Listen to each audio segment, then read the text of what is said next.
வணக்கம். சிறுகதை உண்டு. காலம் செய்த கோலமடி.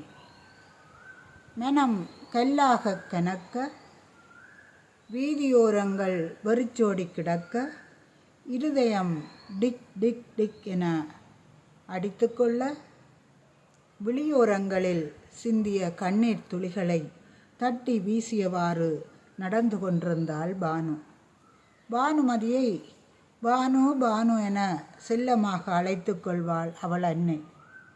அன்னை மாத்திரமல்ல, அவள் உடன் பிறந்தோர், உறவுகள், நண்பர்கள், அயலவர்கள் என்று வாய் நிறைய அன்போடு அழைத்து கொள்வார்கள். கண்களை கட்டி திக்கு தெரியாத காட்டில் விட்டது போல் இன்று அனாதையாக சுவிஸ் மண்ணில் கால் பதித்து நடந்து கொண்டிருக்கிறாள். வெளிநாடு என்றால் எல்லோருக்கும் ஒரு மோகம்தான். ஆனால் பானுவுக்கோ குடும்பத்தினருக்கோ பெரிதாக நாட்டமில்லை. ஆனால் விதி என்று எந்த சொந்தமோ உறவோ இல்லாத நாட்டில் 4 நாள் பழக்கப்பட்ட ஒரு நண்பி மூலம் கிடைத்ததை உண்டு, கிடைத்த இடத்தில் உறங்கி, கையிலே சில்லறை நாணயங்கள் கூட இன்றி தொடருகிறது அவளது வாழ்க்கை பயணம். அன்னை குந்தவை குடும்பத்தினர், உறவுகள் என்று மறிக்க மறிக்க தனது கணவனின் மானத்திற்காகவும் உயிருடன் வாழ வேண்டுமே என்ற நல்லெண்ணத்தில் சுவிஸ் வந்த அவளின் வாழ்க்கை இன்று தன்னந்தனியாக தொடர்கிறது. சுற்றுமுற்றும் ஆளரவம் தெரிகிறதா என கடைக்கண்களால் நோட்டம் விட்டவள் வேகமாக நடக்கத் தொடங்கினாள். வெளிநாட்டில் எந்த துன்புறுத்தலும் செய்ய முடியாதுதான். ஆனாலும் மனப்பயம். மீண்டும் தனது தலைவிதியை நொந்து கொண்டாள் பானு. காப்போத்த உயர்தரம் வரை கல்வி கற்றிருந்தும் வேலை செய்ய அவள் கணவன் சம்மதிக்காமையால் வீட்டு பணிப்பெண்ணாகவே 8 வருடங்கள் காலத்தை ஓட்டியிருக்கிறாள். அழகிலும் பானு குறைந்தவள் இல்லை. இந்த யுகத்திற்கேற்ப தகவல் தொடர்பாடலிலும் ஆங்கில அறிவிலும் மிகவும் முன்னணியில் திகழ்ந்தாள். சில சம்பவங்கள் இப்போது நடந்தது போல் இருந்தது. அவள் காப்போத்த உயர்தர பரீட்சைக்கு ஆயத்தமாகிய காலம். அவளது தாய் மாமன் பானு பெரிய பெண்ணாக ஆகிய அன்றே அவளது ஜாதக குறிப்பை வாங்க வந்தார், தனது மகனுக்கு மனப்பொருத்தம் பார்ப்பதற்கு. பானுவின் அன்னை அப்போது முதெல்லாம் வேண்டாம் என்று எவ்வளவோ மறுத்தும் விட்டபாடில்லை. இறுதியில் வாங்கி கொண்டு சென்று விட்டார். குந்தவையும் வெளியே வெறுப்பவரை எவ்வாறு உதறி தள்ளுவது? அப்படிப்பட்ட மனப்பாங்கும் அவளிடம் இல்லை. அதனால் செய்வதறியாது குறிப்பை கொடுத்து விட்டாள். 18 வயதாகியதும் வெளிநாட்டில் இருக்கும் இன்னொரு மகன், மனைவி என்று குடும்பமாக வந்து இறங்கி பானுவை சம்பந்தம் கேட்டார்கள். பானுவுக்காக நெற்றி வியர்வை சிந்தி சிந்தி அன்னை குந்தவை கட்டிய வீடு அவர்களின் கண்களில் பட்டுவிட்டது. வீட்டுக்காகத்தான் மேலும் பானுவை மனம் புரிய கேட்டிருக்கிறார்கள் என்பதை மறுவாரமே உணர்ந்து கொண்டாள் பானு. தனது உழைப்பில் கட்டிய வீடு தம்பிக்கு போகக்கூடாது என்பதற்காகவே வெளிநாட்டில் வசித்து வந்த அண்ணன் இந்த வயதிலேயே திருமணம் செய்வதற்கு அடம்பிடித்திருக்கிறார்கள் என்றால் அது தங்களுடைய வீட்டை பெறுவதற்காகத்தான் என்று புரிந்து கொண்டாள் பானு. இவர்களின் சம்மதத்தை உறுதிப்படுத்திய மறுவாரமே அவர்களின் அண்ணனின் பேரிலே அந்த வீடு எழுதப்பட்டு விட்டது. கணவன் பேர் சொல்லவே அவளின் மனம் கூசியது. மனம் அவனுக்கு காதகன் என்ற பெயரைத்தான் மனம் சொல்லியது. அவனுடைய உண்மை பெயரை சொல்லிய மனதிற்குள் நினைக்கக்கூட அவளுக்கு மனம் இடம் கொடுக்கவில்லை. 5 வருடங்களின் பின்தான் திருமணம் என்று குந்தவை அடித்து கூறியும் திருமணத்தை அவசரமாக செய்து முடித்தார்கள். அப்போதுதான் தெரிந்தது பாதகனின் கேவலமான நடத்தைகள், உறவினருடன் அடிதடி, பெண்கள் தொடர்பு, பித்தலாட்டம், பெற்றவர்களை மதியாமை. ஆனாலும் கல்லானாலும் கணவன், புல்லானாலும் புருஷன் என்ற முதுமொழிக்கேற்ப மிகுந்த அந்யோன்யமாக வாழ்ந்து கொண்டிருந்தார்கள்.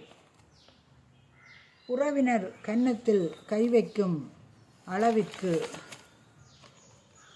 கண் திருஷ்டி படும் அளவிற்கு சந்தோஷமாக வாழ்ந்து கொண்டிருந்தார்கள். திருமணம் செய்த பின்பு மாறுவார்கள் ஆண்கள் என்ற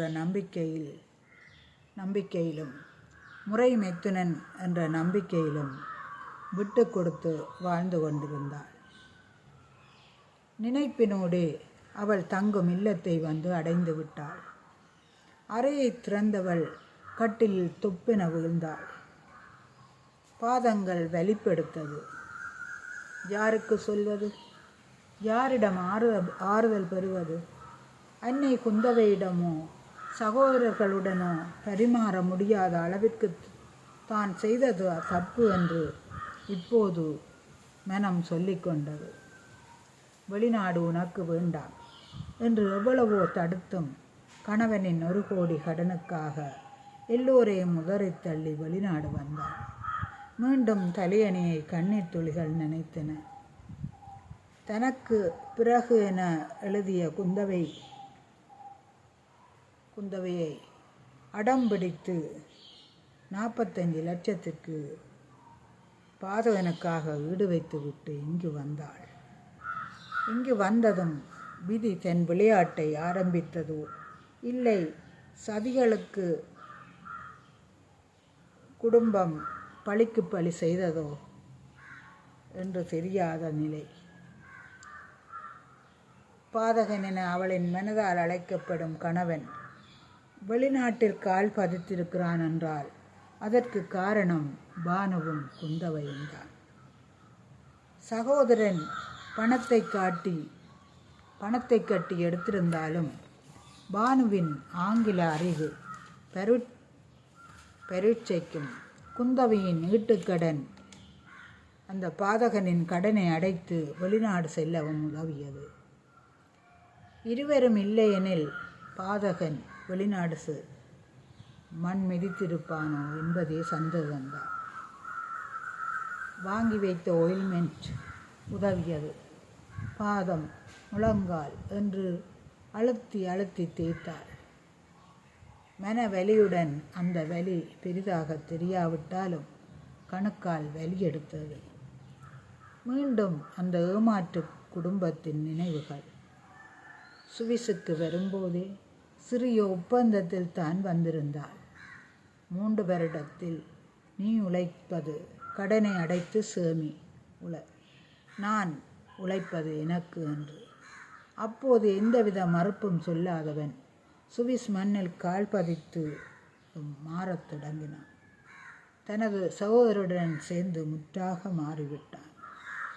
சுவிஸ் மண்ணில் கால் பதித்த மறுவாரமே பாதகனின் அண்ணி பாதகனை இங்கு வைத்துக்கொண்டு உன்னை இலங்கைக்கு அனுப்பப் போகிறார்கள் என்ற செய்தியை தெரிவித்து விட்டார். உடனடியாக குந்தவைக்கு இந்த செய்தியை தெரிவித்தாள் பானு.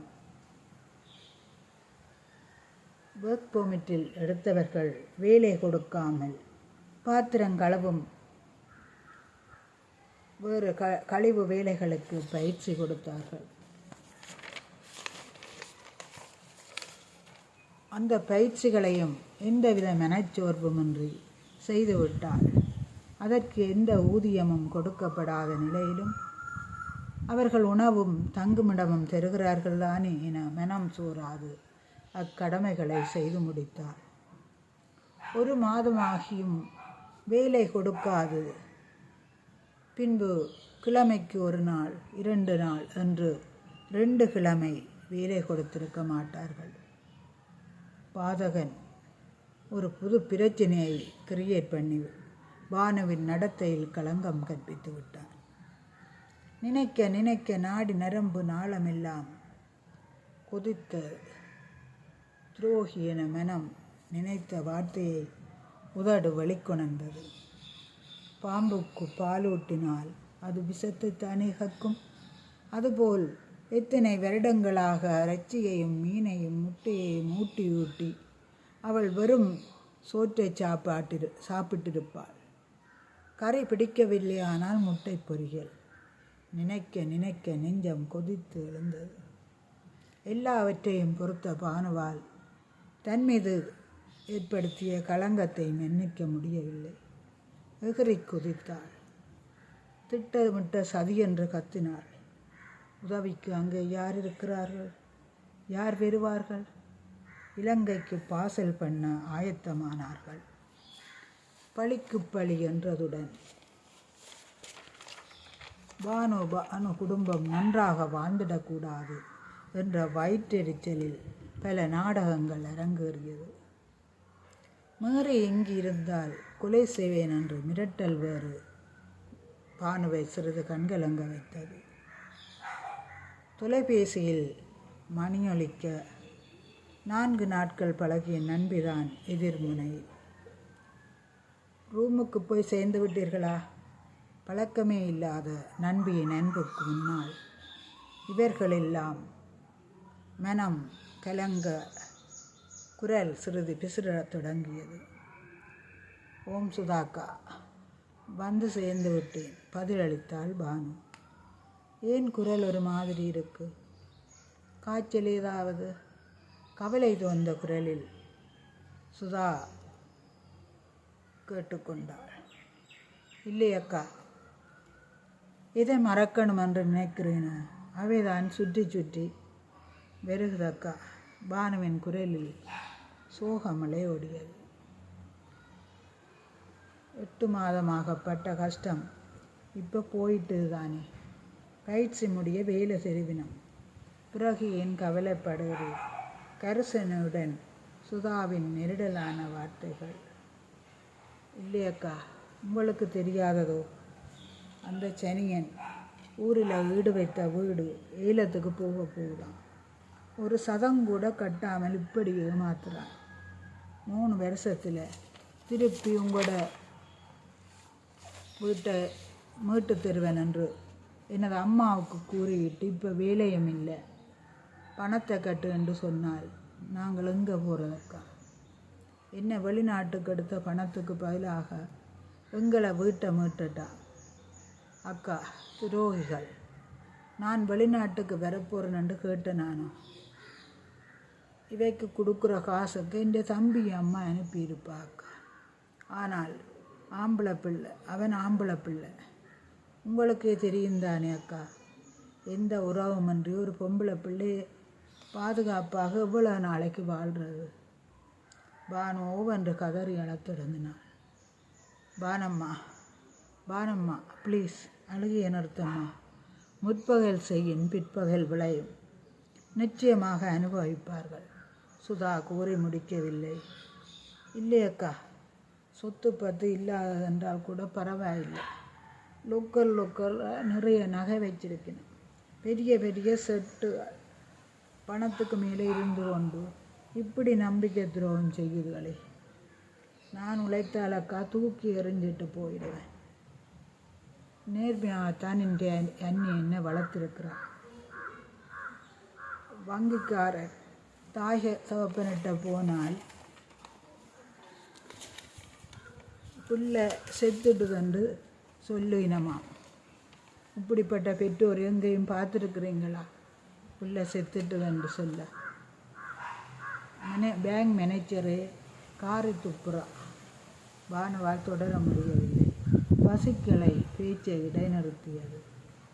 பானு ப்ளீஸ், கடவுள் மேலே எல்லா பாரத்தையும் போட்டுவிட்டு சாப்பிட்டுட்டு கொஞ்சம் ஓய்வெடு. இருப்பவனுக்கு ஒரு உலகம், இல்லாதவனுக்கு பல உலகம் என்று சொல்லுவினோம். மனதை தளர விடாதே, ஆறுதல் படுத்தினாள் சுதா.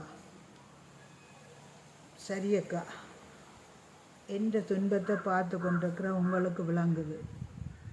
நீங்கள் தான் இப்போ இந்த வேலை எடுக்கிறதுக்கு கூட முயற்சி செய்து என்ன பயிற்சிக்கு கொண்டு சென்றிருக்கிறீங்க. இந்த நன்றி நான் எப்படி உங்களுக்கு திருப்பி செய்ய போகிறேனோ எனக்கு தெரிய இல்லையாக்கா. பானு கூறி முடிக்கவில்லை. சரி படுத்து கொஞ்ச நேரம் தூங்கி எழும்பினா சரியாகிடும். சுதா கூற ஓமக்கா என்று பேச்சை நிறுத்தி கொண்டாள். ஆனாலும் மனம் எங்கே ஆறுதலடையும்? எத்தனை தடவை வீடு கொடுக்காத, வெளிநாடு போகாது என்று இவ்வளவு சொன்னார்கள். அதையெல்லாம் கேட்காது தலையில் அடித்து கொண்டாள் பானு. கடனில் தூக்கில் தொங்கிவிட்டால் ஊருலகம் என்ன சொல்லும்? தன்னுடைய வாழ்வு என்னாகும் என்று யோசித்து செய்த உதவி பிரதிபலனை செய்துவிட்டார்களே, நல்ல பிரதிபலன். பாவிகள், அவனுடைய தந்தை, தாய், சகோதரன் என்று பானுவனுடைய நடத்தையை ஊர் முழுக்க கேவலப்படுத்தி விட்டார்களே. கண்களில் குளமாகிய நீரை கைக்குட்டையால் ஒற்றி கொண்டாள். 8 மாதம் பொறுமை காத்தது போதும், இனி விவாகரத்து தான் முடிவு செய்தவள் எழுந்து முகம் கழுவ சென்றாள். சென்றவளின் செவிகளில் அடுத்த அறையில் ஒலித்த பாடல், உன்னை சொல்லி குற்றமில்லை, என்னை சொல்லி குற்றமில்லை, காலம் செய்த கோலமடி, கடவுள் செய்த குற்றமடி. மனம் நிம்மதி பெருமூச்சொன்றை விட்டது.